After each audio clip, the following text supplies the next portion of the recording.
ಬರಬೇಕು ಅಂತ. ಬಟ್ ಬಂದ ತಕ್ಷಣ ಇಲ್ಲಿನ ಅಭಿಮಾನಿಗಳು ಅವರೇ ನಮ್ಗೆ ಕರ್ಕೊಂಡು ಹೋಗಿ ದೇವ್ರ ದರ್ಶನ ಮಾಡ್ಕೊಂಡು ಕರ್ಕೊಂಡ್ಬಂದ್ರು. ನನಗೆ ಭಾಳ ಸಂತೋಷ ಆಯಿತು.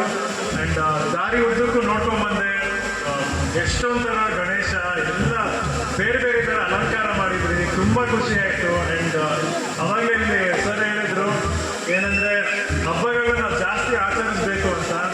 ಯಾವ ಕಾರಣ ಅಂದರೆ ನಮ್ಮ ಸಂಸ್ಕೃತಿನ ನಾವು ಉಳಿಸ್ಬೇಕಂದ್ರೆ ಆದಷ್ಟು ನಾವೆಲ್ಲರೂ ಸೇರಿ ಒಟ್ಟಿಗೆ ಈ ಥರ ಹಬ್ಬಗಳನ್ನೆಲ್ಲ ನಾವು ಆಚರಣೆ ಮಾಡಬೇಕು.